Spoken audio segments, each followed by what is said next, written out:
तो जैसे कि आप लोगों को पता है कि हम लोग लुसेंट पढ़ रहे हैं और लुसेंट में हम लोग आ चुके हैं जियोग्राफी। तो हम लोग अभी वर्ल्ड जियोग्राफी पढ़ रहे हैं। वर्ल्ड जियोग्राफी में हम लोग आ चुके हैं पृथ्वी और उसकी शौरिक संबंध या शौरिक संरचना। तो आइए इसको स्टार्ट करते हैं। और जैसे कि आप लोगों को पता है कि यूपीपीएससी में 3 साल का छूट मिल चुका है, तो आप लोग लुसेंट एक बार कंप्लीट कर लीजिए। मैं कहता हूँ कि लुसेंट से बाहर कोई क्वेश्चन नहीं आने वाला, जीके जीएस का जो भी चीजें हैं। तो स्टार्ट कर चुके हैं हम लोग। भैया कर दीजिए वीडियो को लाइक शेयर चैनल सब्सक्राइब। बीच में तो मैं कुछ बोलता नहीं हूँ, तो फिर बस यही कहना चाहूंगा कि भैया कर दीजिएगा। ठीक है भैया कर दीजिएगा। देखिए पृथ्वी उसका सौरिक संबंध में बात करें तो प्रकाश चक्र, ठीक है, सर्कुलर इल्यूमिनेशन, ऐसी काल्पनिक रेखाएं जो पृथ्वी की प्रकाशित और अप्रकाशित भाग को बांटती हैं, ठीक है, उसे प्रकाश चक्र कहते हैं, जो पृथ्वी को प्रकाशित और अप्रकाशित भाग में बांटे। पृथ्वी की 2 गतियां होती हैं, एक घूर्णन गति जिसे रोटेशन बोलते हैं, एक जिसदैनिक गति। पृथ्वी सदैव अपने अक्ष पर पूर्व से पश्चिम घूमती है, जिस घूर्णन गति या परिभ्रमण कहते हैं। इसी कारण दिन रात होते हैं। दिन रात किस कारण होते हैं? अपने अक्ष पे घूमने के कारण दिन रात होते हैं। 24 घंटा में एक चक्कर मार देती है, ठीक है। जैसे कि गांव के कोई लथेर लड़का होते हैं, लथेर मतलब घूमते रहते हैं, जो गांव के एक चक्कर लगाते ला के मानते हैं, तो वैसे ही पृथ्वी जो है एक चक्कर लगा के ही मानती है, तो उसे दिन रात हो जाते हैं। अगर पृथ्वी अपना दिन चक्कर लगाना बंद कर दे तो दिन रात बंद हो जाएगा भैया। हालांकि पृथ्वी चक्कर लगाना बंद करे तो सब कुछ बंद हो जाएगा।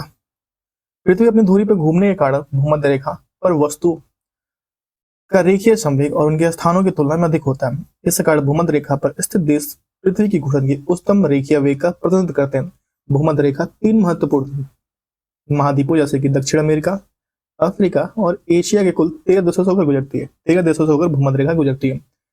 परिक्रमण काल होता है, जैसे अभी ठंडी है तो ठंडी, गर्मी, बरसात, ये सब परिक्रमण काल के अंतर्गत आता है। यह वार्षिक गति पृथ्वी अपने अक्ष पर घूमने के साथ साथ सूर्य के चारों एक दीर्घवृत्ताकार मार्ग पर परिक्रमा करती है, जिसके परिणाम स्वरूप वार्षिक गति कहते हैं। पृथ्वी को सूर्य पर एक परिक्रमा पूरे करने में 365 दिन 6 घंटे लगते हैं।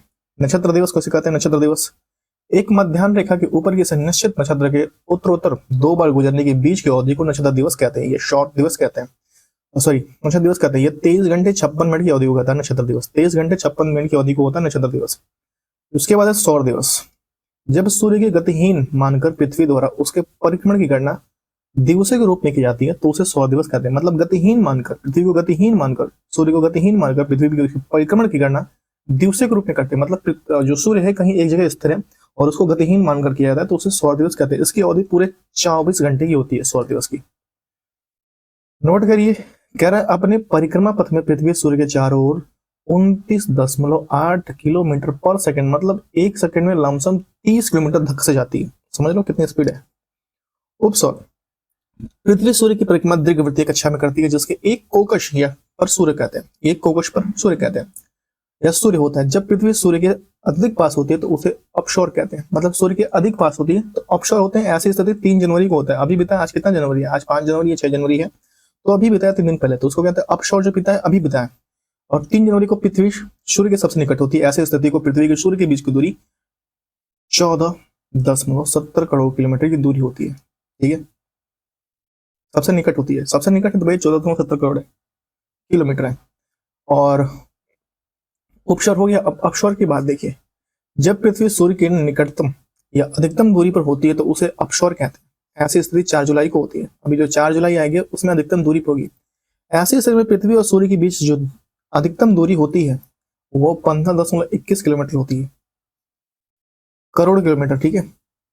एपसाइड रेखा अपशौरिक व उपशौरिक रेखाओं को मिलने वाली काल्पनिक रेखा को सूर्य के केंद्र से गुजरती है, तो इसे एपसाइड रेखा कहते हैं, ठीक है।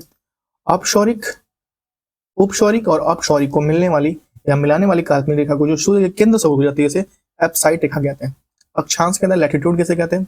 देखिए विषुवत वृत्त से उत्तर या दक्षिण में स्थित किसी स्थान पर कोणीय दूरी को अक्षांश कहते हैं।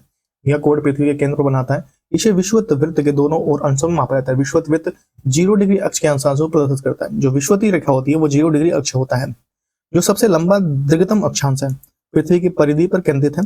विषुवत वृत्त की उत्तरी व दक्षिण दिशा में 1 डिग्री के अंतराल खींचे जाने के 90 अक्षांश वृत्त के होते हैं, यानी किसी भी स्थान का अक्षांश 90 डिग्री से अधिक नहीं हो सकता। विषुवत या वृत्त के उत्तरी भाग को उत्तरी गोलार्ध और दक्षिणी भाग को दक्षिणी गोलार्ध कहते हैं। उत्तरी भाग को उत्तरी गोलार्ध, दक्षिणी भाग को दक्षिणी गोलार्ध कहते हैं। अक्षांश देखिए, 1 मिनट मांगिए, देखिए एक अंश जो होता है वो 60 मिनट के बराबर होता है और 1 मिनट 60 सेकंड के बराबर होता है। 1 मिनट 60 सेकंड के बराबर होता है।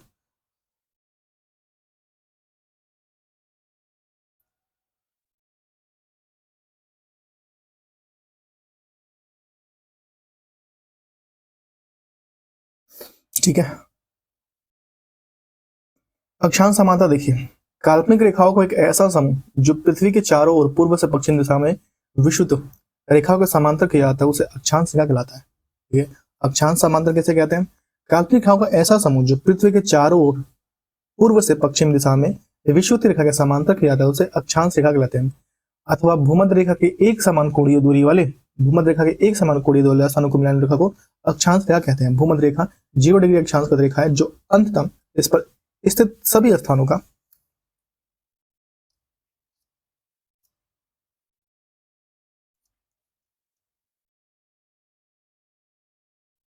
अक्षांश 0 होगा। ठीक है, सभी अक्षांशों का क्या होगा? 0 डिग्री होगा। भूमध्य रेखा के उत्तर में स्थित अक्षांश रेखाओं को उत्तरी अक्षांश, जो उत्तर में होंगे उसे उत्तरी अक्षांश, और दक्षिण में स्थित स्थान रेखा को दक्षिणी अक्षांश कहते हैं। दो अक्षांश रेखाओं के बीच की दूरी होती है 111 किलोमीटर होती है। काफी बार एग्जाम में आता है कि दो अक्षांशों के बीच की दूरी को कितना किलोमीटर कहते हैं? 111 किलोमीटर की दूरी होती है। दो अक्षांशों के बीच की जो दूरी होती है 111 किलोमीटर की दूरी होती है। ठीक है, यदि अक्षांश समांतरों को 1 डिग्री के अंतराल पर खींचते हैं तो उत्तरी और दक्षिण दोनों पदार्थों में 89 या 89 अक्षांश समांतर होंगे। इस प्रकार विषुवत रेखा को लेकर अक्षांश समांतरों की कुल संख्या कितनी होती है? 179 हो जाती है। 179 एक को काउंट नहीं करता। ठीक है, 179 हो जाती है।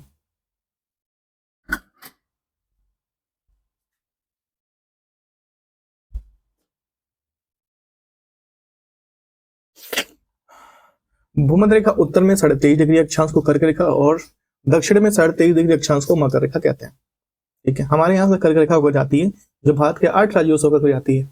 इसका सूत्र है मित्र पर गमछा जा रहा है, ऐसा कुछ सूत्र है। ठीक है, भूमध्य रेखा उत्तर में 66.5 डिग्री अक्षांशों को आर्टिक वृत्त और दक्षिण में 66.5 डिग्री अक्षांशों को अंटार्कटिक वृत्त कहते हैं। कर्क रेखा निम्न देशों को गुजरती है, जैसे कर्क रेखा निम्न देशों को गुजरती है जैसे कि आपका ताइवान, चीन, म्यांमार, बांग्लादेश, भारत, ओमान एक और संयुक्त अरब अमीरात, सऊदी अरब, मिस्र, लीबिया, नाइजर, अल्जीरिया, माली, मिरितानिया, पश्चिमी सहारा, बहामास और मैक्सिको, इतने देशों को गुजरती है। मकर रेखा निम्न देशों को गुजरती है जैसे कि मकर रेखा Chile, Argentina, Paraguay, Brazil, Namibia, Botswana, दक्षिण अफ्रीका, मोजाम्बिक, मेडागास्कर, ऑस्ट्रेलिया, इतनी राज्यों को गुजरती है। नेक्स्ट है विषुवत रेखीय देशों से गुजरते हैं जैसे कि इक्वाडोर, कोलंबिया, इक्वाडोर के बाद कोलंबिया है, ब्राजील है, गैबोन है, कांगो गणराज्य है, लोकतांत्रिक कांगो गणराज्य है, युगांडा है, केन्या है, सोमालिया है, मालदीव है, इंडोनेशिया है, किरिबाती है और साओ तोमे और प्रिंसिपे है। ये विषुवत रेखा निम्न से इतने देशों से विषुवत रेखा गुजरती है। अगर बात किया जाए देशांतर, लैटिट्यूड देखें, सॉरी लॉन्गिट्यूड, लैटिट्यूड तो हो गया, लॉन्गिट्यूड। ठीक है, ग्रीनविच रेखाओं से किसी स्थान पर कोणात्मक दूरी के स्थान को देशांतर कहते हैं। ग्रीनविच रेखाओं से किसी स्थान को कोणात्मक दूरी को देशांतर कहते हैं। अथवा दक्षिणी और उत्तरी ध्रुव को मिलाने वाली काल्पनिक रेखाओं को, दक्षिणी व उत्तरी ध्रुव को मिलाने वाली काल्पनिक रेखाओं को देशांतर कहते हैं। देशांतर रेखाओं की लंबाई बराबर होती है, इनकी जो लंबाई होती है हमेशा बराबर होती है। ये रेखाएं समांतर नहीं होती, ये रेखाएं उत्तरी व दक्षिणी ध्रुव पर एक बिंदु पर मिल जाती है। ध्रुवों से विषुवत रेखा और बढ़ने पर देशांतरों के बीच की दूरी बढ़ जाती है तथा विषुवत रेखाओं पर इनके बीच की दूरी अधिकतम 111.32 मीटर होती है। ठीक है, किलोमीटर होती है। देशांतर रेखाओं को एक समान होने के कारण इनकी गणना में कठिनाई आती थी, इसलिए सभी देशों को सर्वसम्मति से यह निश्चित किया कि ग्रीनविच वेधशाला से गुजरने वाली देशांतर रेखाओं को गणना की जानी चाहिए। अतः इसे हमें प्रधान मध्य रेखा कहते हैं। ठीक है, या प्रधान याम्योत्तर रेखा कहते हैं। यह देशांतरों का मान 0 डिग्री होता है। इससे हम 180 पूर्व तथा 180 पश्चिम देशांतरों की गणना करते हैं। प्रधान याम्योत्तर या याम्योत्तर रेखाओं को बाई और रेखाएं पश्चिमी देशांतर और दाहिनी ओर रेखाओं को पूर्वी देशांतर कहते हैं। बाईं ओर रेखाओं को पश्चिमी देशांतर और पूर्वी ओर रेखाओं को दक्षिण देशांतर कहते हैं।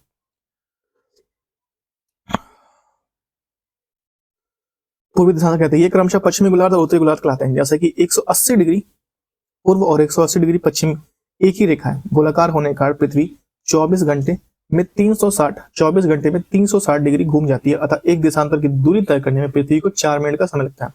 एक देशांतर की दूरी तय करने में पृथ्वी को 4 मिनट का समय लगता है। ठीक है,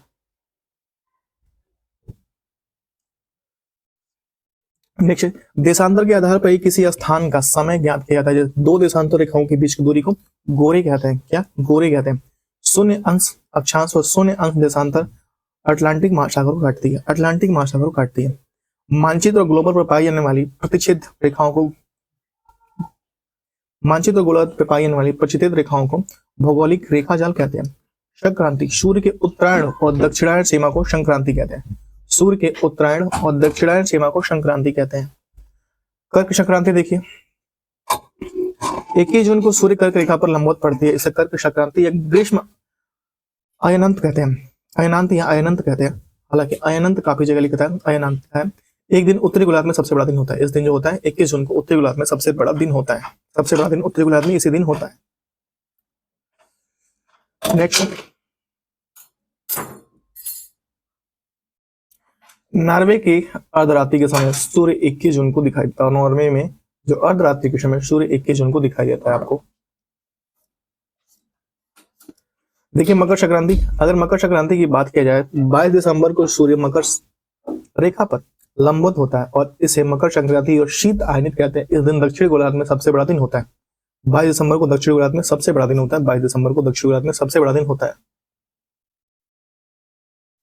अगर बात की जाए विषुवतीय, 21 मार्च और 23 सितंबर को सूर्य की किरणें विषुवतीय रेखा पर स्थिति पड़ती। इस अवस्था को कोई भी ध्रुव सूर्य की ओर नहीं झुकता और इसलिए पृथ्वी पर दिन और रात बराबर होता है। 21 मार्च और 23 सितंबर को दिन और रात पृथ्वी पर बराबर होता है। इसे विषुवत कहा जाता है। ठीक है, विषुव कहा जाता है। विषुव। 23 सितंबर को उत्तरी गोलार्ध में शरद ऋतु होती है जबकि दक्षिण गोलार्ध में बसंत ऋतु होती है और 21 मार्च को इसके विपरीत होता है जबकि उत्तरी गोलार्ध में बसंत ऋतु और दक्षिण गोलार्ध में शरद ऋतु होता है। 21 मार्च और 23 सितंबर की अवधि को उत्तरी गोलार्ध में सूर्य प्रकाश 12 घंटे या अधिक समय तक प्राप्त करता है। सूर्य का प्रकाश जो है पृथ्वी पर 12 घंटे या उससे अधिक प्राप्त करता है। अतः यहाँ बड़े दिन और रातें छोटी होने लगती हैं। जैसे जैसे उत्तरी और दक्षिणी ध्रुव बढ़ते हैं तो दिन अवधि में बढ़ती होती है और उत्तरी ध्रुव पर तो दिन अवधि 6 महीने तक होती है जबकि 23 सितंबर से 21 मार्च तक सूर्य का प्रकाश दक्षिण गोलार्ध में 12 घंटे या अधिक समय तक प्राप्त होता है। जैसे जैसे दक्षिण ध्रुव की ओर बढ़ते हैं दिन की अवधि भी बढ़ती है और दक्षिण ध्रुव पर इसी कारण 6 महीने तक दिन रहता है। 6 महीने तक इसी कारण दिन रहता है। इस प्रकार उत्तरी ध्रुव और दक्षिण ध्रुव पर दोनों पर ही 6 महीने तक दिन व 6 महीने तक दिन व 6 महीने तक रातें होती है।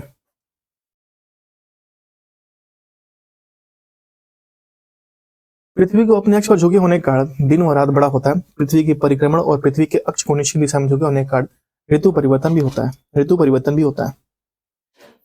सूर्य ग्रहण की देखिए, सूर्य ग्रहण की अगर हम लोग बात करें, जब कभी सूर्य या दिन में समय सूर्य व पृथ्वी के बीच चंद्रमा आ जाए, सूर्य व पृथ्वी के बीच चंद्रमा आ जाने के सूर्य की चमकती सतह को चंद्रमा का दिखाई नहीं पड़ने लगता, इस स्थिति को सूर्य ग्रहण कहते हैं।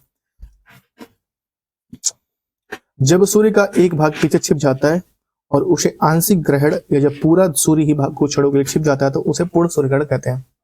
पूरे सूर्य ग्रहण हमेशा अमावस्या को कहते हैं। ठीक है, न्यू मून को कहते हैं। पूरे सूर्य ग्रहण हमेशा अमावस्या के दिन ही लगता है। नेक्स्ट, चंद्र ग्रहण की बात करें, जब सूर्य चंद्रमा के बीच पृथ्वी आ जाती है तो सूर्य की पूरी रोशनी चंद्रमा पर नहीं पड़ती, इसे चंद्र ग्रहण कहते हैं। चंद्र ग्रहण हमेशा पूर्णिमा के दिन होता है। चंद्र ग्रहण हमेशा पूर्णिमा के दिन होता है। ठीक है, पूर्णिमा की रात्रि को होता है। प्रत्येक पूर्णिमा का चंद्रग्रहण नहीं होता क्योंकि चंद्रमा और पृथ्वी की कक्ष पथ में 5 डिग्री का अंतर होता है, जिसके कारण चंद्रमा कभी पृथ्वी के ऊपर से या नीचे से गुजर जाता है। एक वर्ष में अधिकतम 3 बार पृथ्वी की उपछाया क्षेत्र से चंद्रमा गुजरता है, तभी चंद्रग्रहण लगता है। सूर्य के समान चंद्रग्रहण भी आंशिक अथवा पूर्ण हो सकता है। समय का निर्धारण, अगर समय के निर्धारण की बात करें कि एक देशांतर अंतर होने पर समय में 4 मिनट का अंतर होता है। क्योंकि पृथ्वी पश्चिम से पूर्व की ओर घूमती है, फलतः ग्रीनविच से पूर्व की ओर बढ़ने पर प्रत्येक देशांतर में 4 मिनट बढ़ते जाता है और पश्चिमी जाने पर 4 मिनट का माइनस होता है। पश्चिमी जाने में 4 मिनट घटता है। वाशिंगटन डीसी 22 अक्टूबर 1884 को हुई एक अंतर्राष्ट्रीय गोष्ठी में या लंदन में पूर्व में ग्रीनविच नामक स्थान पर और रॉयल वेधशाला से गुजरने वाली देशांतर रेखा को मध्याह्न यानोत्तर रेखा माना गया। ग्रीनविच मध्याह्न का नाम दिया गया। इस समय ग्रीनविच मध्याह्न को शून्य मानकर बाकी देशांतरों की गणना की जाती है। समय का निर्धारण इसी के आधार पर माना किया गया था। चूंकि पृथ्वी पश्चिम से पूर्व की ओर चक्कर लगाती, अतः वे स्थान जो ग्रीनविच के पूर्व में उनका समय ग्रीनविच समय से आगे होगा, जो पश्चिम में उनका समय पीछे होगा। जो पूर्व में उनका समय आगे होगा और जो पश्चिम में उनका समय पीछे होगा। ठीक है। अंतर्राष्ट्रीय तिथि रेखा, 180 देशांतर को अंतर्राष्ट्रीय तिथि रेखा कहा जाता है क्योंकि इस रेखा के दोनों ओर स्थितियों में एक दिन का अंतर होता है। ग्रीनविच देशांतर 180 डिग्री के, 180 डिग्री देशांतर के, एक मिनट रुकिए,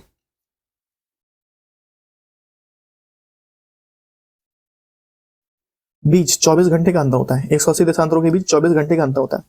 0 डिग्री से 180 पूर्व की ओर जाने पर 12 घंटे की अवधि लगती है। 0 डिग्री से 180 पूर्व जाने पर 12 घंटे की अवधि लगती है। यह ग्रीनविच समय से 12 घंटे आगे होता है। इसी प्रकार 0 डिग्री से 80 पश्चिम की ओर जाने पर 12 घंटे पीछे का समय मिलता है। यही कारण है कि 180 पूर्व पश्चिमी देशांतर में कुल 24 घंटे का अंतर होता है। यही दिन रात का अंतर होता है। उदाहरण के लिए यदि ग्रीनविच पर बृहस्पतिवार है तो 25 सितंबर 2003 को दोपहर 12 बजे हो तो 180 डिग्री पूर्वी देशांतर जाने पर 25 सितंबर 2003 की स्थिति मध्य रात्रि होगी, जबकि 180 पश्चिमी देशांतर पर जाने पर 24 सितंबर माइनस एक दिन का आपका हाशिया हो जाएगा, एक दिन आपका घट जाएगा। 24 सितंबर 2003 को मध्य रात्रि का समय होगा। अर्थात यह है कि 180 देशांतरों के दोनों ओर अलग तिथियां पाई जाती हैं। जब इस रेखा को पूर्व की ओर लांघते हैं तो एक दिन का दोहराया जाता है और पश्चिम की ओर लांघते हैं तो एक दिन कम किया जाता है। इस प्रकार याद किया जा सकता है। Travel to east one day more, travel to west one day less. बहुत बढ़िया लाइन है भाई। Travel to east one day more, fastest travel to west one day less. बहुत बढ़िया, बहुत बढ़िया। वास्तव में अंतरराष्ट्रीय तिथि रेखा पूर्णतः 180 देशांतर के अनुसार नहीं करती है। 180 देशांतर को दाएं तथा बाएं मुड़ जाती है ताकि स्थलीय भागों को विभाजन ना हो सके और लोगों को तिथि के बारे में भ्रम ना हो। साइबेरिया को विभाजित होने से बचाने और साइबेरिया को अलास्का से अलग करने के लिए 75 डिग्री उत्तरी अक्षांश पर पूर्व की ओर मोड़ी गई। जब बेरिंग सागर में रेखा पश्चिम की ओर मोड़ी गई, बेरिंग सागर में रेखा पश्चिम की ओर मोड़ी गई। फिजी द्वीप समूह न्यूजीलैंड के विभिन्न भागों को एक साथ रखने के लिए यह रेखा दक्षिणी प्रशांत महासागर से पूर्वी दिशा की ओर मोड़ी गई है। अंतरराष्ट्रीय तिथि रेखा अंटार्कटिक सागर, शुष्की सागर, बेरिंग स्ट्रेट, प्रशांत महासागर से गुजरती है। बेरिंग स्ट्रेट और प्रशांत महासागर से गुजरती है।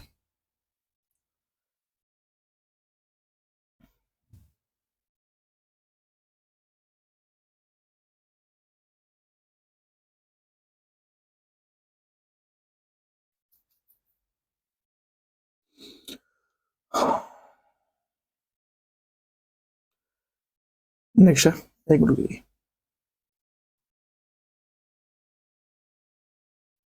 184 ईस्वी में मार्सिंगटर में संपन्न इंटरनेशनल मेरिडियन कॉन्फ्रेंस में 180वीं याम्योत्तर अंतरराष्ट्रीय रेखा निर्धारित की गई।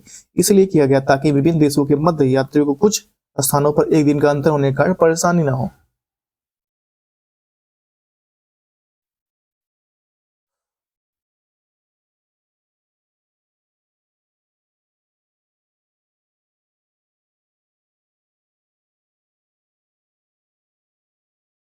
ठीक है। बेरिंग जल संधि अंतरराष्ट्रीय तिथि रेखा के समांतर स्थित है। अंतरराष्ट्रीय तिथि रेखा के समांतर स्थित है बेरिंग जल संधि। नेक्स्ट, समय जोन और मानक समय। विश्व को 24 समय जोनों में विभाजित किया गया है। इस समय जोन को ग्रीनविच मीन टाइम या मानक समय के 1 घंटे अंतराल के आधार पर विभाजित किया गया, अर्थात प्रत्येक जोन में 15 डिग्री के बराबर होती है। प्रत्येक जोन जो है 15 डिग्री के बराबर होती है। ग्रीनविच याम्योत्तर 0 देशांतर पर है जो ग्रीनलैंड व नॉर्वेस्टर्न सागर, ब्रिटेन, स्पेन, अल्जीरिया, फ्रांस, माले, बुर्किना फासो, घाना व दक्षिण अटलांटिक समुद्र से गुजरती है। प्रत्येक देश का मानक समय ग्रीनविच मीन टाइम से आधे घंटे गुणक के आधार पर निर्धारित किया जाता है। मानक समय स्वेच्छा से चयनित याम्योत्तर या स्थानीय समय में होता है जो एक विशिष्ट क्षेत्र या देश के लिए मानक समय निर्धारित किया जाता है। चूंकि पृथ्वी पश्चिम से पूर्व की ओर चक्कर लगाती है, अतः वे स्थान जो ग्रीनविच से पूर्व में है उनका समय ग्रीनविच से आगे होगा और जो पश्चिम में उनका समय ग्रीनविच से पीछे होगा। पृथ्वी लगभग 24 घंटे अपने अक्ष पर 324 घंटे में अपने अक्ष पर 360 डिग्री घूम जाती है, अर्थात 1 घंटे में 15 डिग्री 4 मिनट में 1 डिग्री घूमती है। 1 घंटे में 15 डिग्री और 4 मिनट में 1 डिग्री घूमती है। इस प्रकार ग्रीनविच में दोपहर के 12 बजते हैं तब ग्रीनविच में 15 डिग्री पूर्व में समय 15 गुणे 4 मतलब 60 मिनट, अर्थात ग्रीनविच में 1 घंटे आगे होगा, अर्थात दोपहर का 1 बजा होगा। ठीक है, लेकिन ग्रीनविच से 15 डिग्री पश्चिम की ओर या 1 घंटा पीछे होगा, यानी सुबह के 11 बजे होंगे। ठीक है, 2 घंटे का अंतर हो जाता है। इसी प्रकार जब ग्रीनविच दोपहर के 12 बजे उस समय 180 डिग्री मध्य रात्रि पर होगी किसी स्थान पर जब सूर्य के आकाश में अपने उच्चतम बिंदु पर होगा तो दोपहर में उस समय घड़ी में दिन के 12 बजते हैं और भारत में 82.5 डिग्री पूर्वी देशांतर को इलाहाबाद के निकट मिर्जापुर से गुजरती है। इस समय मानक समय माना गया है। यह ग्रीनविच से 5.5 घंटा आगे, ग्रीनविच से 5.5 घंटा हम लोग आगे हैं। अतः जब ग्रीनविच की दोपहर 12 बजे होंगे तो उस समय भारत में शाम के 5:30 बजे होंगे। मतलब ग्रीनविच में अगर 12 बजे तो भारत में शाम के 5:30 बजे है। ग्रीनविच यूनाइटेड किंगडम कहाँ पे है? यूके में है। कहाँ पे? यूके में। मानक समय 7.5 डिग्री गुणक से लिया जाता है। कितना? 7.5 डिग्री गुणक से लिया जाता है। नेक्स्ट, कुछ देशों में अत्यधिक देशांतरी विस्तार के कारण एक से अधिक मानक समय की व्यवस्था की गई। संयुक्त राज्य अमेरिका में 9 समय जोन है और रूस में 11 समय जोन है और ऑस्ट्रेलिया में 3 समय जोन है। रूस में कितने? 11 समय जोन है। ऑस्ट्रेलिया में 3 समय जोन है। विषुवतीय रेखा देखिए, इक्वेटर देखते हैं, पृथ्वी की मध्य सतह से होकर जाने वाली यह अक्षांश रेखा है जो उत्तरी व दक्षिणी ध्रुवों के बराबर दूरी पर होती है। विषुवतीय रेखा यह शून्य अक्ष के अक्षांश होती है। विषुवतीय रेखा के उत्तरी भाग को उत्तरी गोलार्ध और दक्षिणी भाग को दक्षिणी गोलार्ध कहते हैं। उत्तरी भाग को उत्तरी गोलार्ध, दक्षिणी भाग को दक्षिणी गोलार्ध कहते हैं। कटिबंधीय जोन जोन प्रत्येक गोलार्ध में ताप के आधार पर कई भागों में बांटा गया। इन भागों को कटिबंधी कहते हैं। ये निम्न है उष्णकटिबंधीय, ये ट्रॉपिकल जोन विषुवत रेखा से 30 डिग्री उत्तर और 30 डिग्री दक्षिण भाग में, मैं कह विषुवत रेखा से 30 डिग्री उत्तर और 30 डिग्री दक्षिण भाग में उष्णकटिबंधीय जोन होता है। यह वर्ष में 2 बार सूर्य शीर्ष पर चमकता है। इस भाग को मौसम सदैव गर्म रहता है। उष्णकटिबंधीय भाग में मौसम सदैव क्या होता है? गर्म रहता है।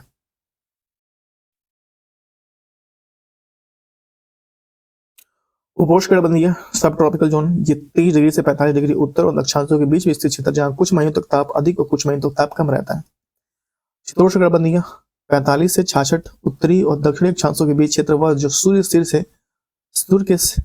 सूर्य सिर के ऊपर कभी नहीं चमकता बल्कि उसे तिरछी पड़ती रहती है। अतः यहाँ हमेशा ताप जो हमेशा कम रहता है। ताप जो हमेशा कम रहता है।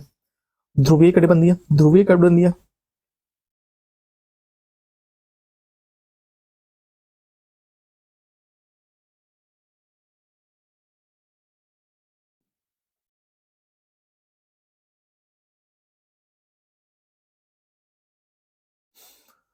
देखिए, ध्रुवीय कटिबंधीय जैसे पोलर जोन कहते हैं 60 डिग्री से 90 डिग्री के मध्य स्थित क्षेत्र जहां ताप अत्यंत ही कम रहता है, इसके फलस्वरूप वहां बर्फ हमेशा जमी रहती है, उसे कहते हैं ध्रुवीय कटिबंधीय।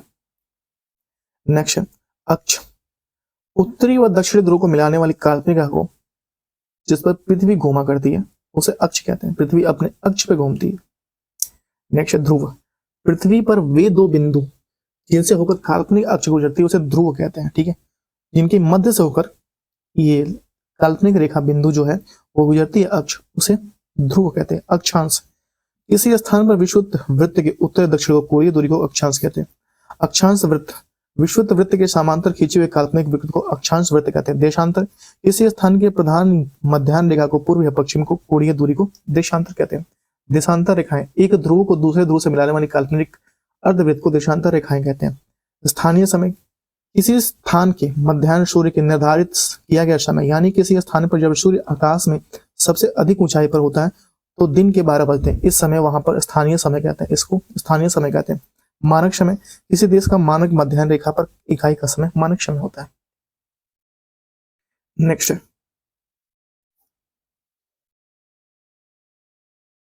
ठीक है, इधर है।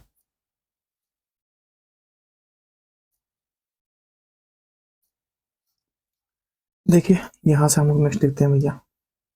हाँ, तो यहां से देखते हैं पृथ्वी की आंतरिक संरचना। पृथ्वी की आंतरिक संरचना पृथ्वी की आंतरिक संरचना के संबंध में वैज्ञानिकों के मतभेद है।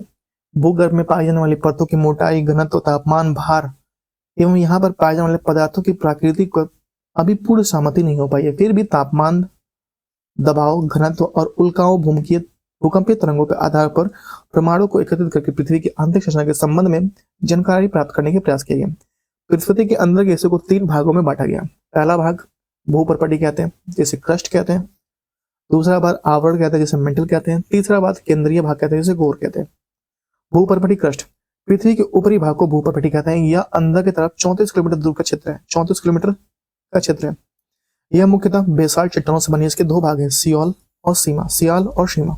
सियाल के क्षेत्र में सिलिकॉन और एल्यूमिनियम, सियाल के क्षेत्र को सिलिकॉन और एल्यूमिना कहता है। सीमा के क्षेत्र को सिलिकॉन और मैग्नीशियम की बहुलता होती है। क्रस्ट भाग का औसत घनत्व 2.7 ग्राम पर क्यूब है और यह पृथ्वी के कुल आयतन का 0.5% भाग घेरे हुए है। पृथ्वी के कुल आयतन का 0.5% भाग घेरे हुए है। ठीक है, नेक्स्ट, पृथ्वी की भूपर्पटी बनाने वाले खनिज पदार्थों की किसी भी प्राकृतिक पिंड को सेल कहते हैं। क्या कहते हैं? किसी भी प्राकृतिक पिंड को सेल कहते हैं। भूपटल की रचना सामग्री, वजन के अनुसार सबसे अधिक ऑक्सीजन 46.60%, दूसरे स्थान पर सिलिकॉन 27.72%, तीसरे स्थान पर एल्युमिनियम 18.13%, चौथे स्थान पर लोहा 5% और पांचवें स्थान पर कैल्शियम 3.63% और छठे स्थान पर सोडियम 2.83%, सातवें स्थान पर पोटेशियम 2.59% और आठवें स्थान पर मैग्नीशियम 2.09%। यानी पृथ्वी के संपूर्ण पर्पटी पर लगभग 98% भाग पर ऊपर दिए गए 8 तत्वों को मिलकर ही बना है। शेष भाग आपका टाइटेनियम है, हाइड्रोजन है, फास्फोरस है, मैग्नीज है, सल्फर है, कार्बन है, निकल है, अन्य पदार्थों से मिलकर बना हुआ है। मेटल, देखिए मेटल की बात करें तो लगभग 2900 किलोमीटर मोटा यह क्षेत्र बेसाल्ट पत्थरों के समूह की चट्टानों से बना है। मेटल के इस हिस्से को मैग्मा चैम्बर पाया जाता है। मैग्मा चैम्बर भी इसमें पाया जाता है। औसतन घनत्व जो होता है इसका मेटल का, ये 3.5 ग्राम सेंटीमीटर क्यूब होता है। 3.5 ग्राम सेंटीमीटर क्यूब से 5.5 ग्राम सेंटीमीटर क्यूब है। ये पृथ्वी के कुल आयतन का 83% भाग घेरा है। 83% भाग घेरे हुए। पृथ्वी के कुल आयतन का भाग का मेटल जो है 83% भाग घेरे हुए।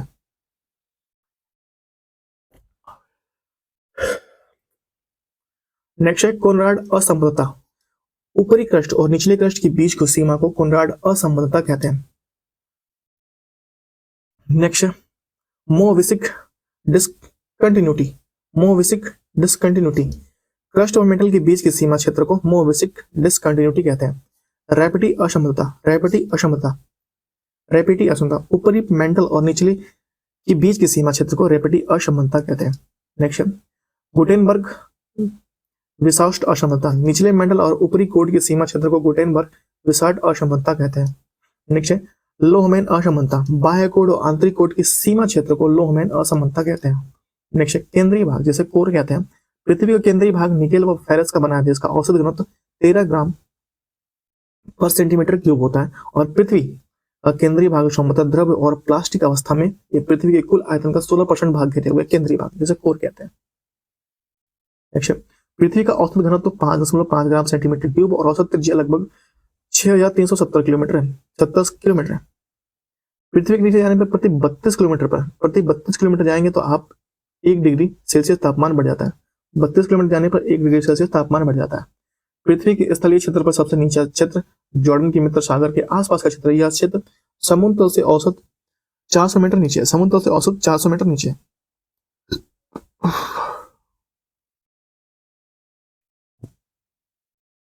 नेक्स्ट है सबसे पहले पाइथागोरस ने बताया कि पृथ्वी गोल है और यह आकाश में स्वतंत्र रूप से लटकी हुई है। और सर आइजैक न्यूटन ने साबित किया कि पृथ्वी नारंगी के समान है। आइजैक न्यूटन ने साबित किया कि पृथ्वी जो है नारंगी के समान है। नेक्स्ट है जेम्स जीन ने इसे नारंगी के बजाय नाशपाती के समान बताया। पृथ्वी के 22 सतह को कुल 4 भागों में बांटा जाता है, जैसे स्थलमंडल, लिथोस्फीयर, जलमंडल, हाइड्रोस्फीयर, वायुमंडल, एटमोस्फेयर और जीवमंडल, बायोस्फीयर। पहले आता है स्थलमंडल। पृथ्वी के संपूर्ण बाह्य पर जिस पर महाद्वीप महासागर स्थित है उसे स्थलमंडल कहते हैं।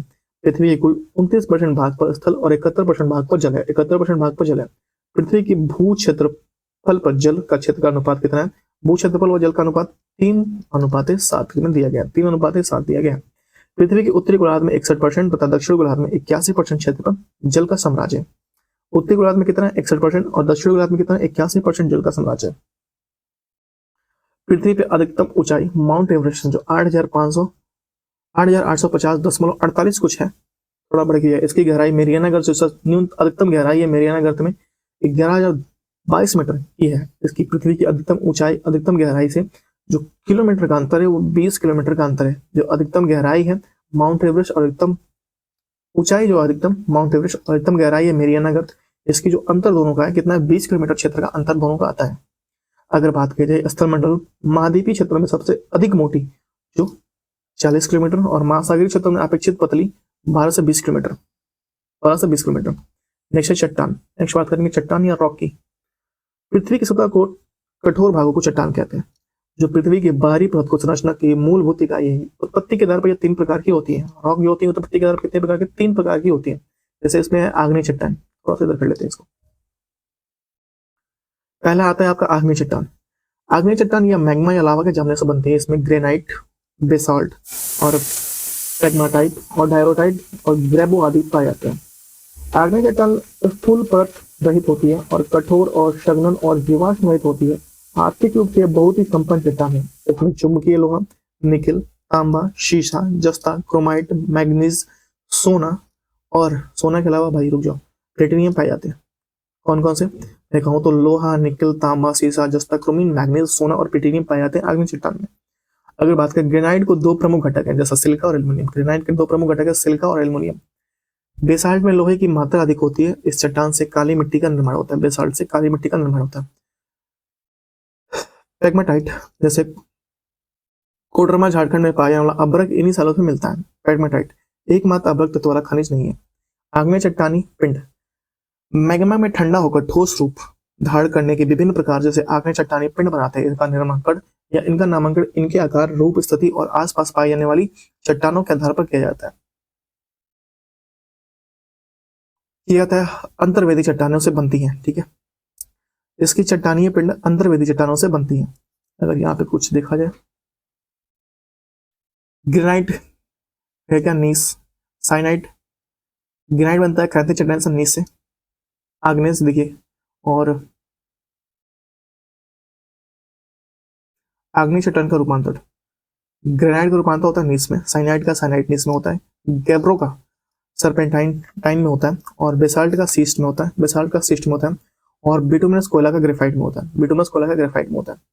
नेक्स्ट है बैथोलिथ। बैथोलिथ यह सबसे बड़ा आग्नेय चट्टानी पिंड है जो अंतर्वेदी चट्टानों से बनता है। इसे मैग्मी पदार्थ का या मैग्नीय पदार्थ का बृहद पिंड होता है जो भूपर्पटी की गहराई के ठंडक होता है और बड़े गुंबदों के रूप में विकसित होता है, जिसकी किनारों पर खड़े होती है, जिसका ऊपरी तल विषम होता है। यह मूलतः ग्रेनाइट से बनता है। संयुक्त राज्य अमेरिका में इदाहो बैथोलिक 40,000 वर्ग किलोमीटर सबसे अधिक विस्तृत है।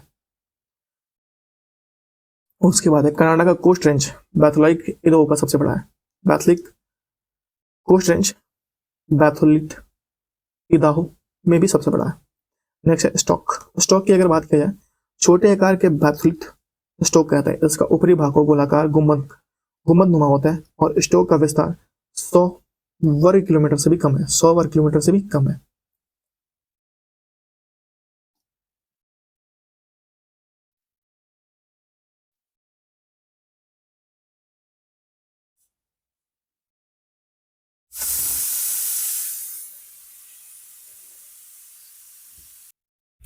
नेक्स्ट है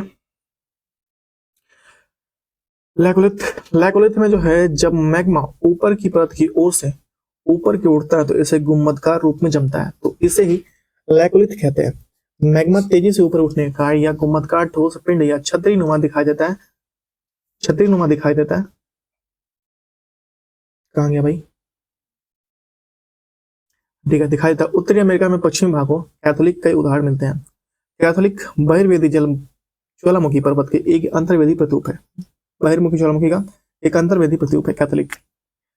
अगर बात किया जाए उसके बाद आता है कैथोलिक के बाद से आपका लैपोलिथ। लैपोलिथ जब मैग्मा जमकर छतरी नुमा आकार ग्रहण कर लेता है उसे लैपोलिथ कहते हैं। लैपोलिथ दक्षिण अमेरिका में मिलता है। लैकोलिथ जो था उत्तरी अमेरिका में और लैपोलिथ जो है दक्षिण अमेरिका में मिलता है। फैलोथिक फैलो फैकोलिथ फैकोलिथ फिर है। फैकोलिथ जो है मैग्मा लहरदार आकृति में जमता है, इसे फैकोलिथ कहता है। लहरदार आकृति में जमता है, इसे फैकोलिथ कहते हैं। सिल जब मैग्मा भूपृष्ठ से समांतर परतों में फैलकर जमता है तो उसे सिल कहते हैं। इसकी मोटाई 1 मीटर से लेकर सैकड़ों मीटर तक होती है। छत्तीसगढ़ झारखंड से सिले पाए जाते हैं। 1 मीटर से कम मोटाई वाले सिले को सिस्ट कहते हैं। सिट कहते हैं। डाइक डाइक जब मैग्मा किसी लंबवत दरार में जमता है तो उसे डाइक कहता है। झारखंड में सिंहभूमि जिले में अनेक डाइक दिखाई पड़ते हैं। आदिवासी देखिए प्राकृतिक के कारणों द्वारा निर्मित छोटी छोटी चट्टान जिसे स्थान पर जमा होते हैं। अवसादी चट्टान प्राकृतिक के कारणों द्वारा निर्मित छोटी छोटी चट्टानों किसी स्थानों पर जमा हो जाते हैं। बाद में या बाद के काल में दबाव या रासायनिक प्रतिक्रिया या अन्य कारणों के द्वारा परत ठोस रूप में निर्मित हो जाती है, इन्हें ही अवसादी चट्टान कहते हैं, जैसे कि बलुआ पत्थर, चूना पत्थर, स्लेट, स्लेट के बाद है कैंग्लोमेरेट, नमक चट्टान और सेलखरी आदि इसमें पाई जाती हैं।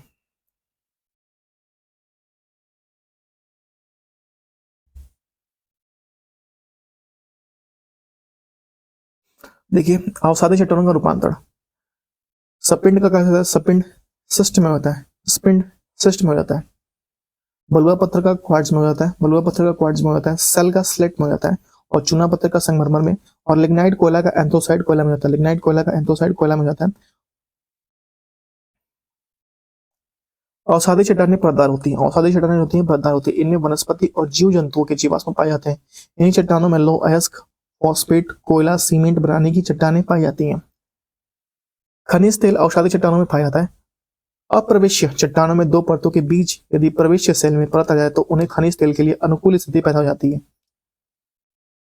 दामोदर, महानदी, गोदावरी नदी बेसिनों में अवसादी चट्टानों में कोयला पाया जाता है, अवसादी चट्टानों में कोयला पाया जाता है।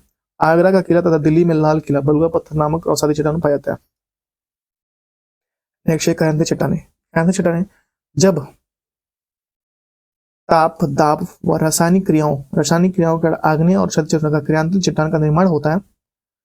जैसे मैं कह दूं कि स्लेट, संगमरमर, नाइस सिस्ट, स्लेट का क्रियांतित हो जाता है किसमें, फाइलराइट में, और फाइलराइट का सिस्ट में, फाइलराइट का किसमें, फाइलाइट का सिस्ट में।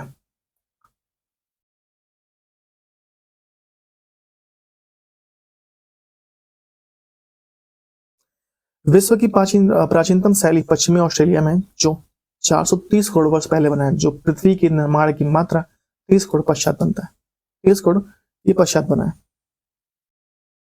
नेक्स्ट है ज्वालामुखी वोल्केनो की बात करें तो ज्वालामुखी भूपटल पर प्राकृतिक छेद या दरार से होकर पृथ्वी पर पिघला हुआ पदार्थ, लावा, राख, भाप, अन्य गैस जो बाहर निकलती है उसे ज्वालामुखी कहते हैं। ज्वालामुखी कप के आकार को मुख्य दो, जो कप का आकार होता है उसे क्रेटर कहते हैं। बाहर हवा में उड़ रहा लावा शीघ्र ठंडा होकर ठोस टुकड़ों में बदल जाता है, जिसे सिंटर कहता है। अगर लावा ठंडा होकर ठोस टुकड़ों में बदल गया तो उसे सिंटर कहते हैं। उद्गार में निकलने वाली गैसों को वाष्प प्रतिशत सर्वाधिक होती है, जिसे प्ले अशु कहते हैं, प्लेस्टियर कहते हैं। उत्पत्ति ज्वालामुखी उद्गार से समय से होती है। उद्गार अवधि अनुसार ज्वालामुखी 3 प्रकार की होती है। पहला एक मिनट रुकिए। पहली जो प्रकार है सक्रिय ज्वालामुखी। सक्रिय ज्वालामुखी में इसमें अक्सर उद्गार होते रहता है। वर्तमान समय में विश्व में सक्रिय ज्वालामुखी की संख्या 500 है। कितनी है? 500 है। इसमें प्रमुख है इटली की एटना तथा स्ट्रोम्बोली, मैक्सो तथा उत्तरी विस्तार में कोलिमा ज्वालामुखी बहुत ही सक्रिय ज्वालामुखी। इसमें 40 बार से अधिक बार उद्गार हो चुका है कोलिमा ज्वालामुखी। उसके बाद स्ट्रोम्बोली भूमध्य सागर में सिसिली का उत्तर में लिपारी द्वीप पर अवस्थित है। इसमें सादा प्रज्वलित गैस निकलती रहती है। इसे आसपास भाग प्रकाशित रहता है। इस कार्य से ज्वालामुखी को भूमध्य सागर का प्रकाश स्तंभ भी कहते हैं। भूमध्य सागर का प्रकाश स्तंभ भी कहते हैं स्ट्रोम्बोली को।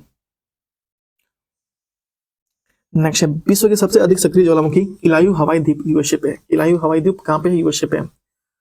प्रक्षुब्ध ज्वालामुखी, ठीक है, डोर्मेंट ज्वालामुखी वोल्केनो जिसके निकट अतीत में उद्गार नहीं हुआ लेकिन कभी भी उद्गार हो सकता है, उसे प्रक्षुब्ध ज्वालामुखी कहते हैं। उदाहरण है विविशुयस भूमध्य सागर में, क्राकाटोआ शुन्ना जलसमुद्र में, फ्यूजियामा जापान में, और मेन जो है फिलीपींस में।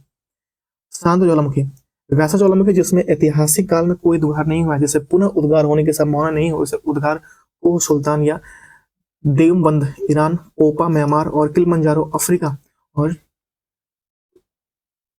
चिमराजो दक्षिण अमेरिका में पाया था। कुल सक्रिय ज्वालामुखी का अधिकांश प्रशांत महासागर के तटीय भागों में पाया था। प्रशांत महासागर के परिमेखला को अग्नि वलय, fire rings of the Pacific कहते हैं।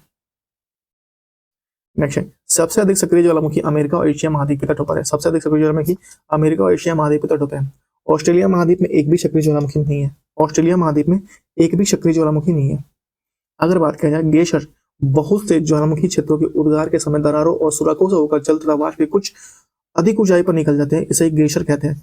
जैसे ओल्ड फैथफुल ग्लेशियर या यूएसए के येलोस्टोन पार्क में इसे प्रत्येक मिनट में उद्गार होता रहता है। धुआर, ठीक है, ज्वालामुखी क्रिया के अंतिम अवस्थाओं के प्रतीक है, जिसमें गैस जलवाष्प निकलते हैं। इसे गंधक युक्त फुहारों और फूल फतारा कहा जाता है। अलास्का कटमई पर्वतों के हजारों धुआरों की घाटी कहा जाता है। इसमें ईरान का को सुल्तान और धुआर न्यूजीलैंड में पेलेंटी की खाड़ी में स्थित हवाई द्वीप में धुआर के लिए प्रसिद्ध है। हवाई द्वीप भी धुआर का लिए प्रसिद्ध है। नेक्स्ट, विश्व के सबसे ऊंचे ज्वालामुखी कोटापेक्सी, जिसकी ऊंचाई 19,613 फीट इक्वाडोर में है। कितना इक्वाडोर में कोटापेक्सी? विश्व के सबसे ऊंचे ज्वालामुखी क्या नाम है इसका? कोटापेक्सी। विश्व के सबसे ऊंचाई पर स्थित सक्रिय ज्वालामुखी ओजस डेल सलाडो एडीज पर्वतमाला में अर्जेंटीना चिली की देश की सीमा पर स्थित है। विश्व के सबसे ऊंचाई पर स्थित शांत ज्वालामुखी एकांगुआ एडीज पर्वतमाला पर स्थित है, जिसकी ऊंचाई 6,960 मीटर है। 6,960 मीटर है। नेक्स्ट है भूकंप। भूगर्भशास्त्र का एक विशेष शाखा जिसमें भूकंपों का अध्ययन किया जाता है। इसमें इसे सेस्मोलॉजी कहा जाता है। भूकंप 3 तरह के मानते हैं, प्राथमिक व पी तरंगे। यह तरंग पृथ्वी के अंदर प्रत्येक माध्यम से होकर गति करती है। प्रत्येक माध्यम से होकर गति करती है और इसकी औसत जो गति का वेग है 8 किलोमीटर प्रति सेकंड होता है। 8 किलोमीटर एक सेकंड में गति। यह गति सभी तरंगों को अधिक होती है, जिसमें यह तरंगे किसी स्थान पर सबसे पहले पहुंचती है। पृथ्वी से गुजरने के लिए इन तरंगों को अपनाया गया मार्ग जो पृथ्वी से गुजरने के लिए इन तरंगों द्वारा अपनाया गया जो मार्ग है उसे नतोदर कहते हैं। यह ध्वनि तरंगों की भांति अनुदैर्ध्य तरंगे होती हैं, जिसके कारण ये चट्टानों के संकुचन और फैलाव लाती हैं। चट्टानों में संकुचन व फैलाव लाती हैं।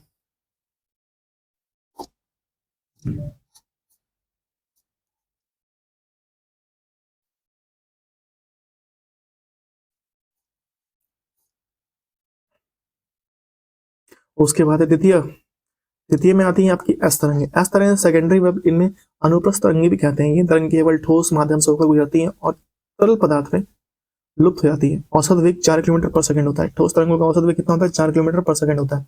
उसके बाद होते हैं सतही व एल तरंगे। ठीक है, एल तरंगे इसे सरफेस या एल वेब कहते हैं। इनके धरातलीय लंबी तरंगों के नाम से जाना जाता है। इन तरंगों की खोज एच.डी. लव ने की थी। इसका नाम लव वेब के नाम पर रखा गया है। एल तरंगे पुकारा जाता है। इनका अन्य नाम आर वेब्स, रे वेब्स। ये तरंगे मुख्यतः धरातल तक सीमित रहती हैं। ये ठोस तथा गैस तीनों माध्यम से गुजर सकती हैं। इसकी चाल 1.5 से 3 किलोमीटर पर सेकंड होता है। इन सतह तरंगों पर अधिक विनाशकारी होती है। सबसे अधिक विनाशकारी एल तरंगे होती हैं। जो तीसरी होती है तरंगे सबसे अधिक विनाशकारी होती हैं। भूकंपीय तरंगों को सिस्मोग्राफ नामक यंत्र में रेखांकित किया जाता है। इसके व्यवहार को संबंध को निम्नलिखित तरह निकालते हैं। जैसे पहला निकालते हैं इसको, सभी भूकंपीय तरंगों का वेग अधिक घनत्व वाले पदार्थों से गुजरने पर बढ़ जाता है और कम घनत्व वाले पदार्थों से गुजरने पर घट जाता है। अधिक घनत्व होगा तो उसका वेग बढ़ जाएगा। जो जितना घनत्व हो जाएगा, जो जितना ठोस ज्यादा रहेगा उसमें वेग बढ़ जाएगा, और जितना कम होगा तो उसमें वेग घट जाएगा। केवल प्राथमिक तरंगे पृथ्वी के केंद्रीय भाग से गुजर सकती है, परंतु वहां पर वेग कम हो जाता है। परंतु वहां पर उसका वेग कम हो जाता है। गौण तरंगे द्रव्य पदार्थों से नहीं गुजर सकती। जो गौण तरंगे वो द्रव्य पदार्थों से गुजरती है। एल तरंगे केवल धरातल के पास से चलती है। एल तरंगे जो चलती है केवल धरातल के पास से चलती है।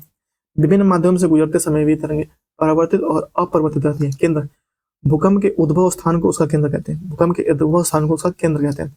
भूकंप के निकट, भूकंप केंद्र के निकट पी, एस और एल तीनों प्रकार की तरंगे पहुंचती हैं और पृथ्वी के भीतरी भागों में तरंगे अपना मार्ग बदलकर भीतर की ओर अवतल मार्ग पर यात्रा करती हैं।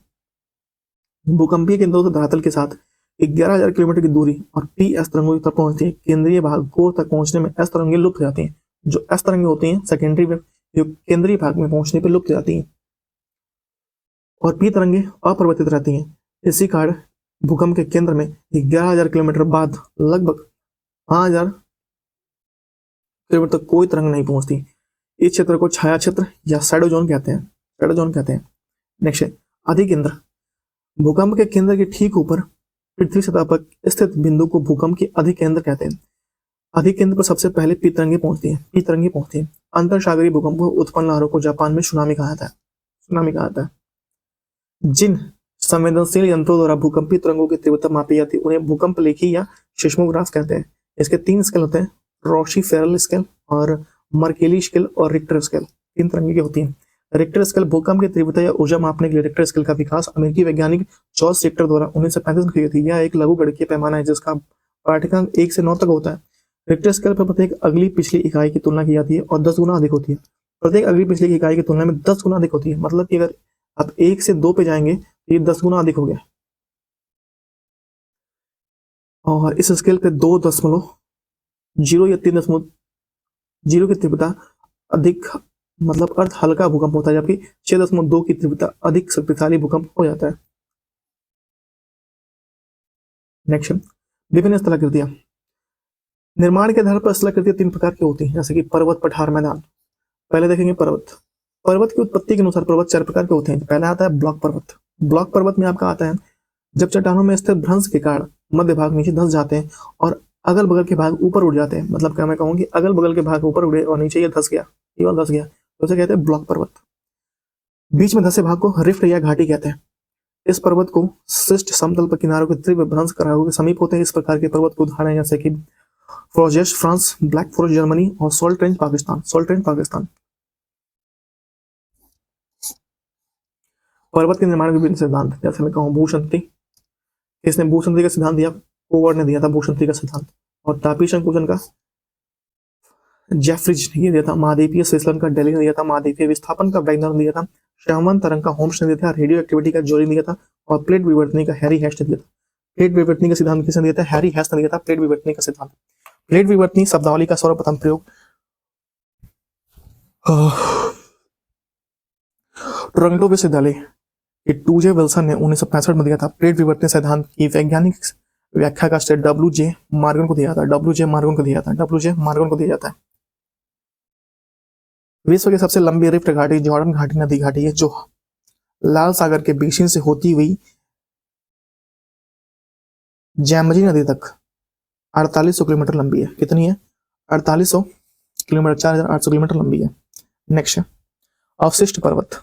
अवशिष्ट पर्वत की बात करें तो ये पर्वत चट्टानों के अपदन के फलस्वरूप निर्मित होती है, जैसे विंध्याचल या सतपुड़ा या नीलगिरी या पारसनाथ या राजमहल की पहाड़ियां, भारत के सियारा स्पेन या गैशा के बूढ़े अमेरिका, गैशा का बूढ़े अमेरिका। अवशिष्ट पर्वत के उदाहरण, संचित पर्वत। संचित पर्वत ये भूपटल पर या भूपटल पर मिट्टी के बालू, कंकर, पत्थर, लावा के स्थान पर जमा होते रहने की कारण बनने वाली पर्वत रेगिस्तान में बनने वाले बालू के स्पूत की श्रेणी में आते हैं संचित पर्वत।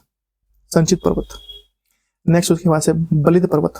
बलित पर्वत ये पृथ्वी की आंतरिक शक्तियों के धरातल की चट्टानों पर मुड़ जाने संबंधी है। आंतरिक शक्तियों से धरातल के मुड़ जाने संबंधी है बलित पर्वत। ये लहरदार पर्वत होते हैं जिन पर असंख्य अपनप्ति और अभिन्नताएं होती हैं, जैसे कि Himalaya, Alps, Ural, Rockies, Aedes, जिससे वलित पर्वत के उदाहरण। नेक्स्ट, विश्व के विशाल वलित पर्वत की रचना आज से लगभग 30 मिलियन वर्ष पहले हुई थी। 30 मिलियन वर्ष पहले हुई थी। विश्व की सबसे लंबी पर्वत श्रेणी एडीज पर्वत श्रेणी दक्षिण अमेरिका के पश्चिमी तट पर स्थित है। विश्व की सबसे ऊंची पर्वत माउंट एवरेस्ट, जो 8848.48 मीटर की है, नेपाल में स्थित है।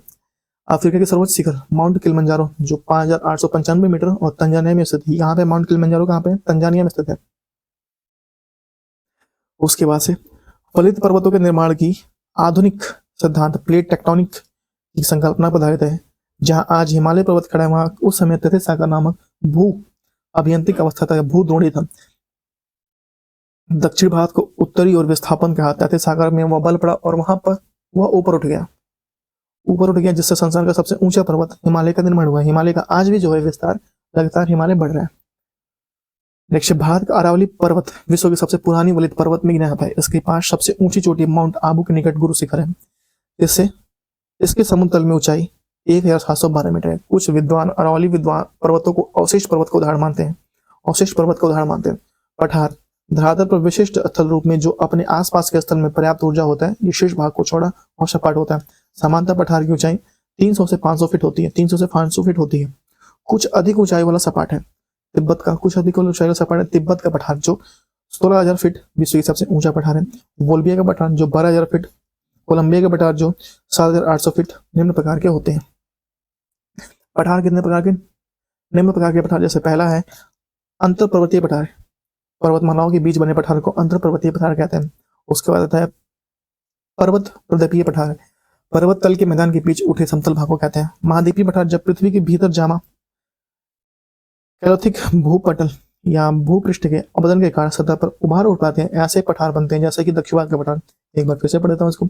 जब पृथ्वी के भीतर जमा कैथोलिक भूपृष्ठ के अपरदन के कारण सतह पर भार ऊपर उठ जाता है, तो ऐसे पठार को महाद्वीपीय पठार कहते हैं। महाद्वीपीय पठार कहते हैं।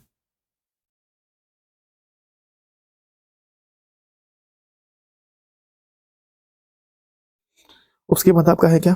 एक मिनट जी।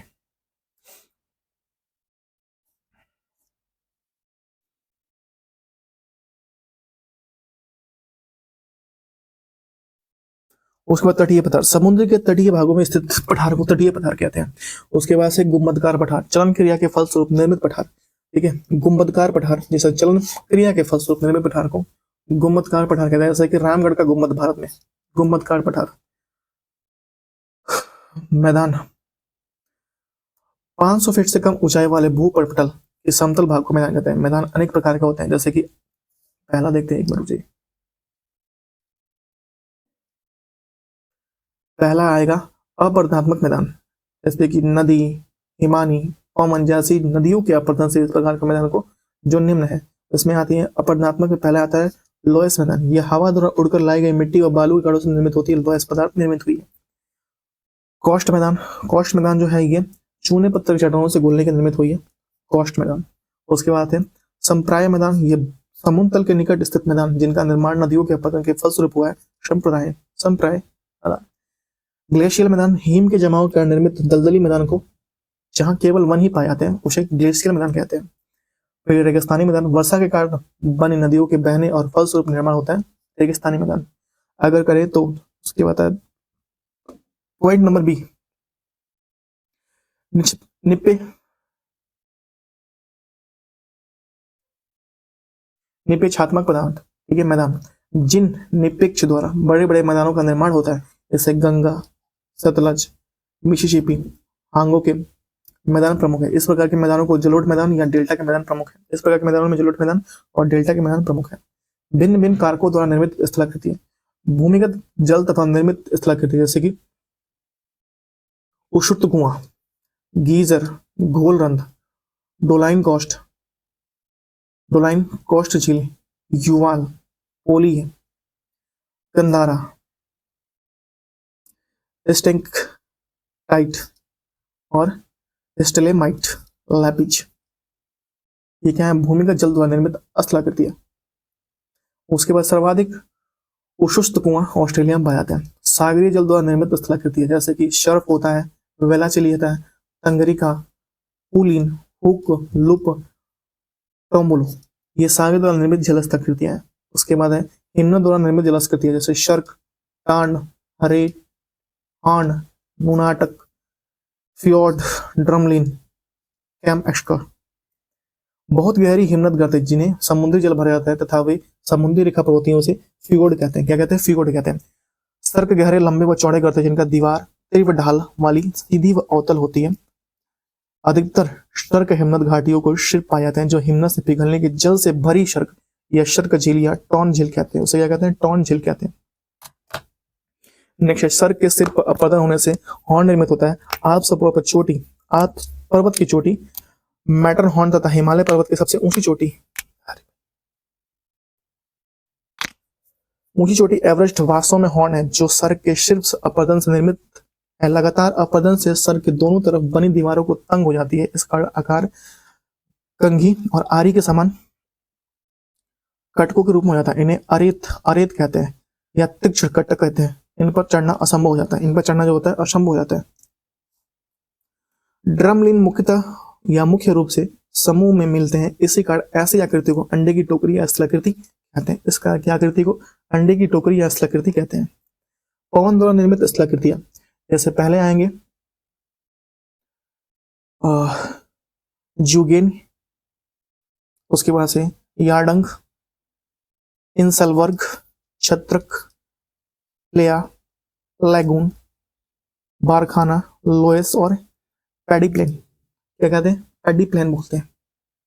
उसके बाद देखिए मुरुटिब्बा, यह हवा तेज वेग से चलने बने रेतीले टीलों कहते हैं मुरुटिब्बा।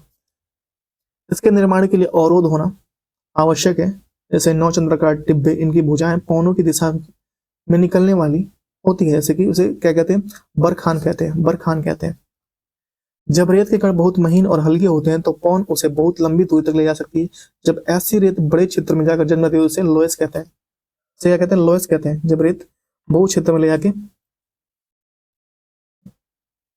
छोड़ दे पवनों को तो उसे क्या कहते हैं? लोएस कहते हैं। उसके बाद देखिए पॉइंट नंबर 5 कह रहा है समुद्र तरंग। समुद्र तरंग द्वारा निर्मित स्थलाकृतियां, समुद्री भृगु, भुजिया, लैगून झील, रिया तट भारत का पश्चिमी तट, स्टेक, डालमेशिया, युगोस्लाविया का तट। ठीक है, ये समुद्र द्वारा निर्मित स्थलाकृतियां होती हैं। नई द्वारा निर्मित स्थलाकृतियां जैसे कि महाखंड या गॉर्ज, कैनिन, वी आकार की घाटी नदियां बनाती हैं, जलप्रपात बनाती हैं, क्षिप्रिकाएं बनाती हैं, जलगर्तिका बनाती हैं, विषर्प नदी बनाती हैं, वेदिकाएं बनाती हैं, जलोढ़ शंकु तथा जलोढ़ पंख बनाती हैं, गोखुर झील बनाती है, गुम्फित नदी बनाती हैं, डेल्टा बनाती हैं, गहरे घाट जिसका विशेषित श्रेणुमा खड़े ढाल होते हैं उन्हें गॉर्ज कहते हैं। भारत में सतलुज नदी, सिंधु नदी, ब्रह्मपुत्र नदी, नर्मदा, गंडक आदि कोसी नदियां अपने पर्वतीय भागों में गॉर्ज बनाती हैं। पर्वतीय भागों में क्या बनाती हैं? अपना खुद का गॉर्ज बनाते हैं। भैया हम आराम से उतरेंगे, कोई दिक्कत नहीं, सीढ़ी बना के उतरेंगे हम।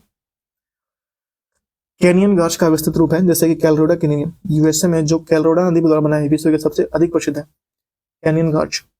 जब नदी की तलहटी ऊपर खड़ा रहती है तो नदी का जल तीव्र झोंके के साथ आगे बढ़ता है, इसे क्षिप्रिका कहते हैं। क्या कहते हैं? क्षिप्रिका कहते हैं। क्षिप्रिकाओं के समूह को शोपानी जलप्रपात कहते हैं। अफ्रीका में आश्वन और खोरमौत के बीच नील नदी में कई क्षिप्रिकाएं तथा शोपानी जलप्रपात मिलते हैं। जब नदी पर्वतीय मैदान से मैदानी भागों में प्रवेश करती है तो उसकी गति ढाल कम होने के कारण धीमी हो जाती है। फलस्वरूप पर्वतीय क्षेत्रों में लगाए गए नदभार को गिरिपथ में ही निरपेक्ष कर देती है। कालांतर में निरपेक्ष नदभार और गिरिपथ के बाहर की ओर शंकु के रूप में फैल जाता है, जिसमें हम जलोढ़ शंकु कहते हैं। जलोढ़ पंख जलोढ़ शंकु की अपेक्षा अधिक चौड़े और कम ऊंचे होते हैं, जिनमें नदी के जल की मात्रा अधिक, जलोढ़ और नदभार की मात्रा कम होती है। जब शंकु के स्थान पर पंखों का निर्माण करता है, जैसे कि हिमालय, रॉकीज, एडीज पर्वतों से निकलने वाली लगभग सभी नदियां जलोढ़ पंखों का निर्माण करती हैं, जलोढ़ पंखों का निर्माण करती हैं।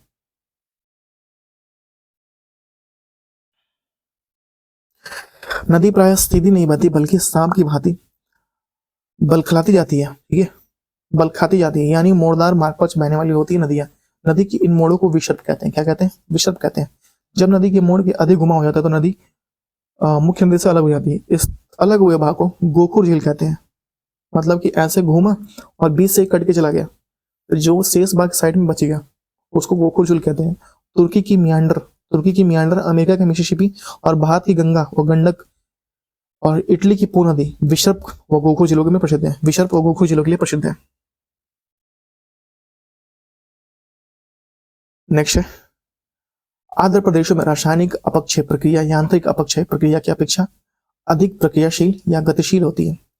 लतक्टिक घाटी जैसे यू आकार की घाटी मोरेन हिमानी क्षेत्र में बनाती है। यू आकार की घाटी को तल चौड़े व किनारे चिकने व ढाल तीव्र होती है। यू आकार की घाटी जल निर्गम छिद्र और इसे काष्ठ मैदान चूना क्षेत्र के स्थलीय पाई जाती है।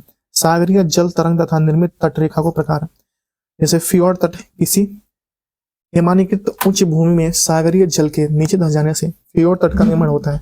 इनके किनारे खड़ी दीवारों के समान होती है। जो उदाहरण नॉर्वे का तट फ्योर्ड तट का उदाहरण है। नॉर्वे का तट जो है ये फ्योर्ड तट का उदाहरण है। नेक्स्ट है रिया तट। नदियों द्वारा अपरदित उच्च भूमि में धंस जाने से रिया तट का निर्माण होता है।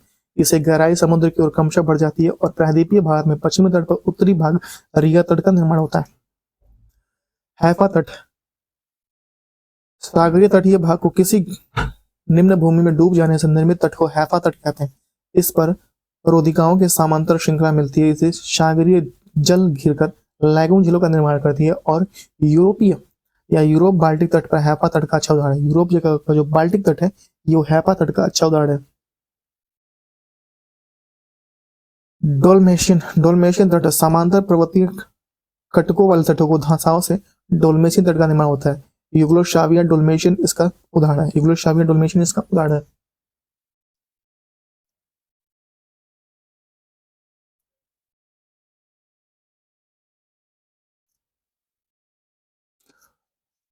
उसके बाद है निर्गत समुद्र। निर्गत समुद्र की अगर बात करें तो स्थल खंड के ऊपर उठने या समुद्री जलस्तर के नीचे गिरने से निर्मित समुद्र तट का निर्माण होता है। इस प्रकार के तट पर स्प्लिट, लैगून, पोलिन, क्लिफ, मेहराब मिलते हैं। भारत में गुजरात और काठियावाड़ तट निर्मित या निर्गत समुद्र तट का उदाहरण है।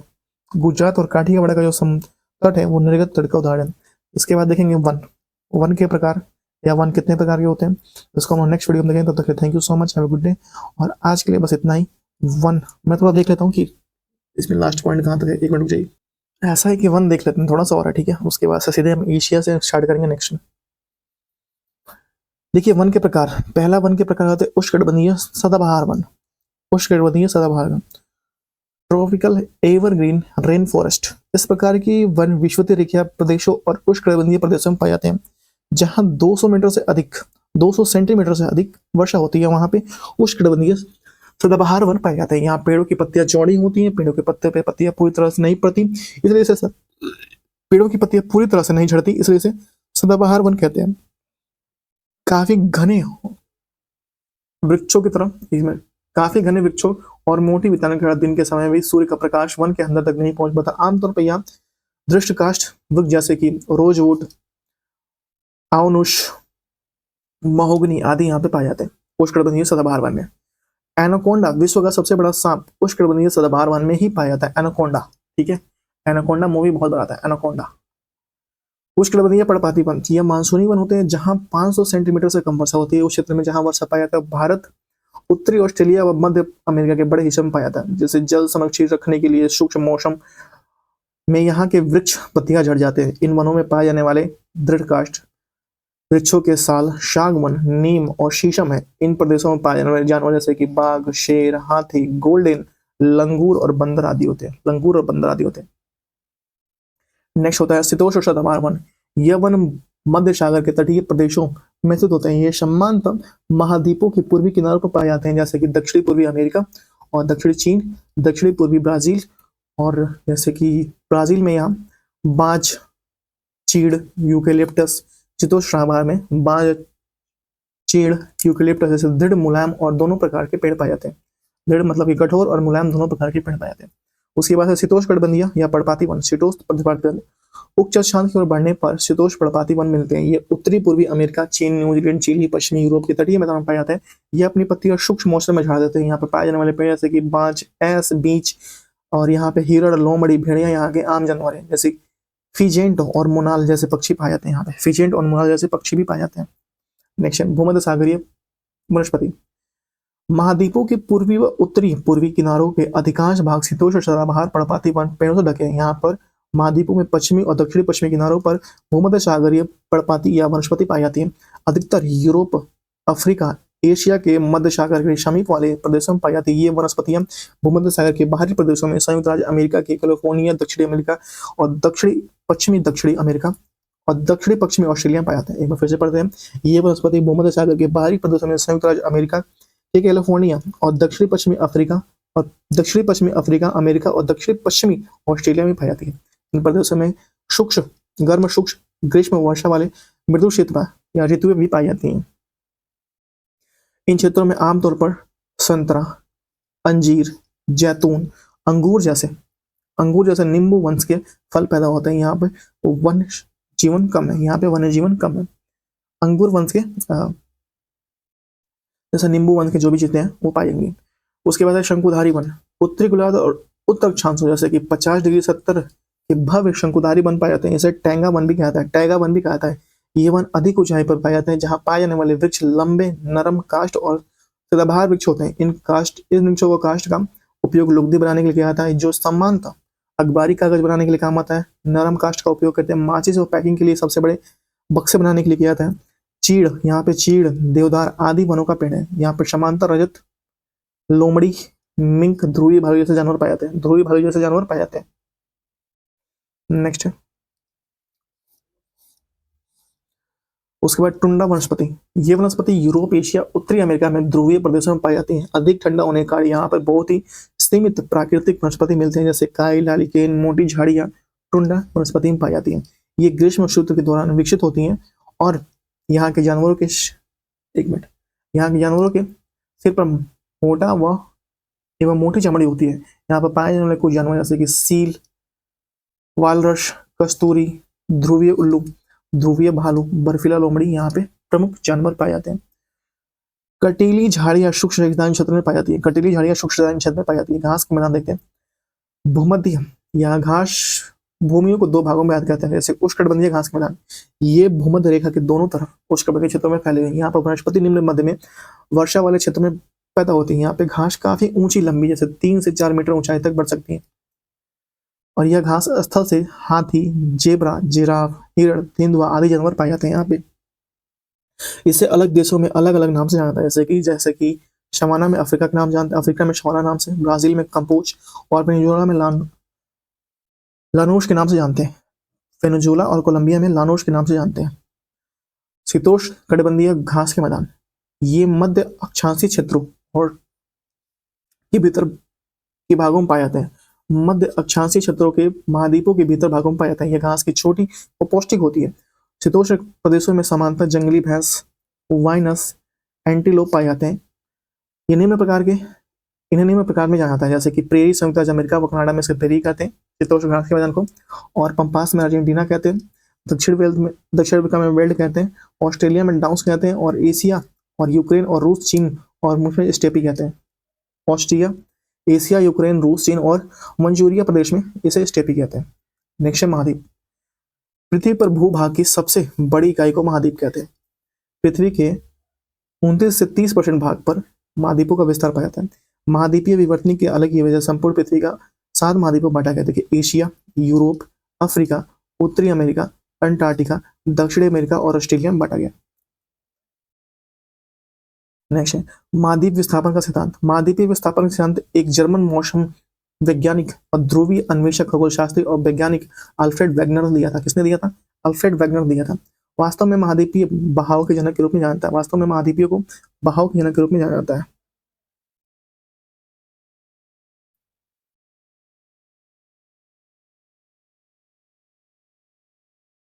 महासागरीय तल पर महाद्वीपों की गति को महाद्वीपीय विस्थापन के रूप में जाना जाता है। इस बहाव की प्रक्रिया को पूरा करने में लाखों वर्ष लग जाते हैं, लाखों वर्ष लग जाते हैं।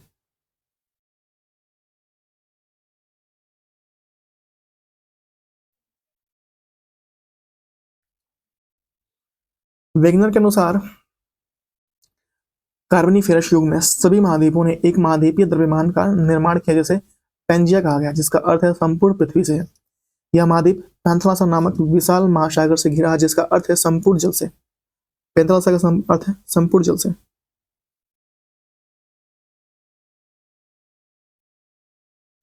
पेंजिया उत्तरी भाग में लॉरेंसिया और दक्षिणी भाग में गोंडवाना से प्रदेश कर रहे हैं। आगे चलकर पेंजिया का विभाजन हो गया और स्थल भाग एक दूसरे से अलग हो गए और ये विभाजन 2 दिशाओं में प्रवाह के रूप में हुआ। उत्तर की ओर भूमध्य रेखा और प्रवाह गुरुत्व बल के लगा। एक मिनट, उत्तर की ओर भूमध्य रेखा और प्रवाह गुरुत्व बल तथा उत्प्लावनशीलता बल द्वारा हुआ, जबकि पश्चिम की ओर प्रवाह सूर्य तथा चंद्रमा के ज्वारीय बल के कारण हुआ। माना गया कि परिणाम स्वरूप महासागरों और महाद्वीपों का वर्तमान स्वरूप प्राप्त हुआ। ठीक है,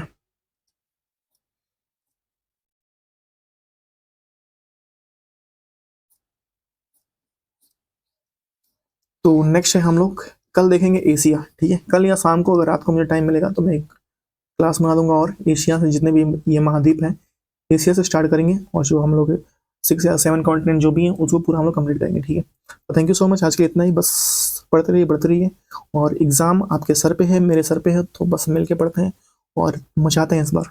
ठीक है, thank you so much, good day, bye bye.